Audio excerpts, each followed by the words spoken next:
वक्फ board से टक्कर लेगा सनातन बोर्ड। महाकुंभ के मैदान में सनातन के लिए जंग। धर्म संसद में उठेगी सनातन बोर्ड की मांग।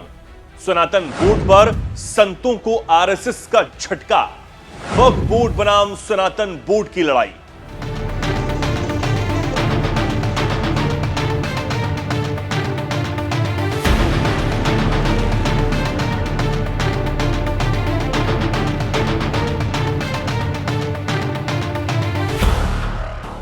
नमस्कार, बहुत स्वागत है आप सभी का। मैं हूं आपके साथ चेतन पाठक और आप देख रहे हैं एनएमएफ न्यूज। दुनिया का सबसे बड़ा धार्मिक उत्सव महाकुंभ साधु संतों के समागम के साथ साथ सनातन की आवाज को बुलंद करने का मंच भी बन रहा है। कुंभ हो या महाकुंभ, हमेशा से ही धार्मिक मुद्दे यहां छाए रहे।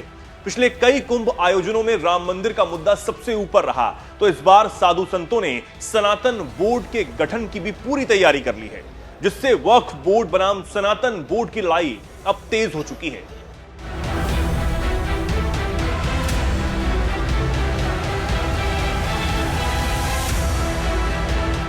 धर्म संसद का काउंटडाउन शुरू हो चुका है। इसी के साथ शुरू हो गया है सनातन बोर्ड का भी काउंटडाउन। संतों ने ठान लिया है महाकुंभ की धरती से सनातन बोर्ड का उदय किया जाएगा। संतों ने सनातन बोर्ड बनवाने का बीड़ा भी उठा लिया है, लेकिन इस लड़ाई में उनके अपने ही लोग कदम पीछे कर रहे हैं। संतों को उस वक्त तगड़ा झटका लगा जब विश्व हिंदू परिषद और राष्ट्रीय स्वयंसेवक संघ ने इस फैसले से खुद को बाहर कर लिया। यानी अब वीएचपी और संघ सनातन बोर्ड बनाने के पक्ष में नहीं है। विश्व हिंदू परिषद की राय है कि सनातन बोर्ड की बजाय ट्रस्ट के जरिए मंदिरों को संचालित किया जाए।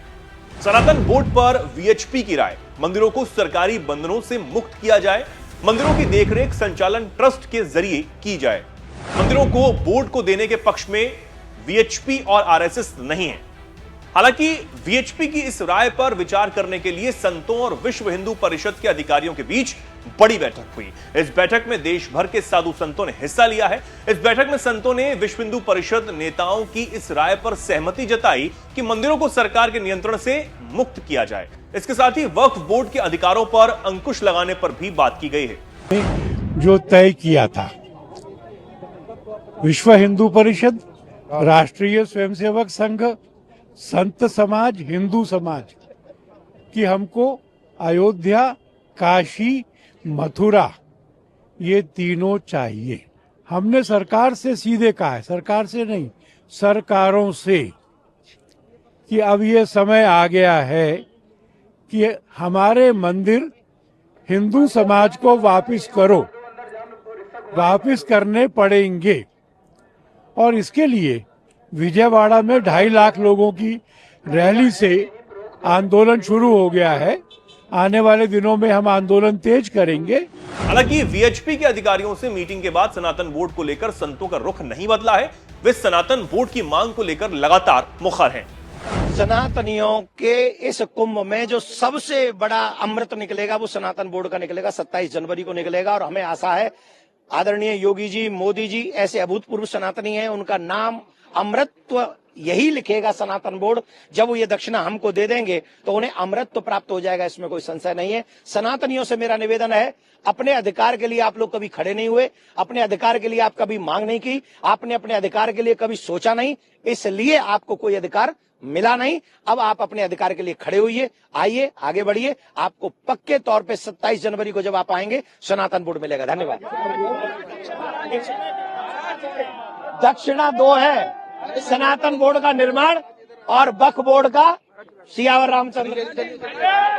देश में जैसे कुछ बाहरी तत्वों ने आकर के यहाँ वक्फ बोर्ड जैसी स्थिति बना ली, हम चाहते हैं कि उसकी अगेंस्ट में सनातन बोर्ड बने। इस राष्ट्र के जितने भी संत महात्मा हैं उनको उसमें शामिल किया जाए और उनको मुंहतोड़ जवाब दिया जाए कि वक्फ अकबर ये चाहता है कि पूरा कुंभ का मेला उनकी भूमि में लग रहा है, तो वो इस बात को भूल जाएं। माननीय अनंत श्री विभूषित इस प्रदेश के मुख्यमंत्री आदित्यनाथ जी ने उनको मुंहतोड़ जवाब दे दिया है। संतों ने ठान लिया है कि सनातन बोर्ड की मांग से भले ही उनके साथियों की एक राय ना हो, लेकिन वो इस कदम से पीछे नहीं हटेंगे और इसके लिए महाकुंभ से बड़ा कोई मंच नहीं है। इस धर्म संसद में देश भर के साधु संत एक स्वर में सनातन बोर्ड के गठन की मांग तेज करेंगे। साथ ही यहां सनातन बोर्ड बनाने के लिए पूरा रोड मैप भी यहीं से बनेगा। इतना ही नहीं, साधु संतों की इस मुहिम में महाकुंभ में आने वाले श्रद्धालुओं का भी साथ मिल रहा है। लेकिन बोर्ड के गठन से पहले ही वक्फ बोर्ड के दम पर जमीन कब्जा कर बैठे मौलानाओं को दिक्कत होने लगी, या फिर इसे डर कह सकते हैं। वे इसके विरोध पर उतर आए हैं। हालांकि ऑल इंडिया मुस्लिम जमात के अध्यक्ष मौलाना शहाबुद्दीन रजवी बरेलवी सनातन बोर्ड पर संतों की राय से सहमत दिखे। उन्होंने कहा, सनातन बोर्ड का गठन होना चाहिए और इसकी शुरुआत सबसे पहले उत्तर प्रदेश से हो। महाकुंभ मेले से सनातन बोर्ड के गठन के लिए आवाजें बुलंद हो रही हैं और साधु संतों की ख्वाहिश है कि जिस तरीके से वक्फ बोर्ड है, इसी तरीके पर, इसी तर्ज पर सनातन बोर्ड का गठन किया जाए। दरअसल मथुरा के देवकी नंदन ठाकुर ने सबसे पहले यह आवाज उठाई थी और उन्होंने भारत सरकार और उत्तर प्रदेश गवर्नमेंट से मुतालबा किया था कि सनातन बोर्ड का गठन किया जाए।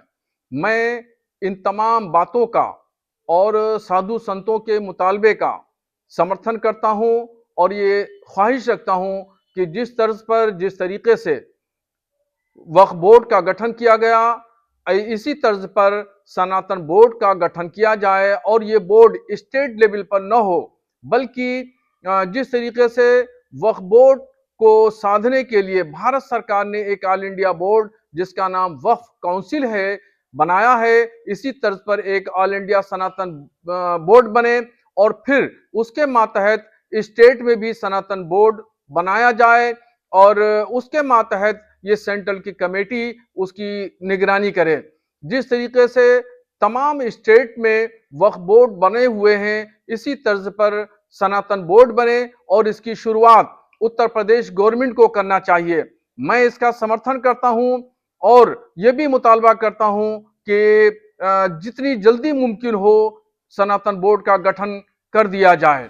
बहरहाल, सनातन बोर्ड के लिए संतों ने ऐसी आवाज बुलंद की है कि विरोध के सुर कहीं दब से गए हैं। ऐसे में अब सबकी निगाहें 27 जनवरी को होने वाली धर्म संसद पर टिकी हुई है, जहां सनातन बोर्ड के गठन का ऐलान हुआ तो वक्फ के दबदबे को खत्म करने का काउंटडाउन शुरू हो जाएगा।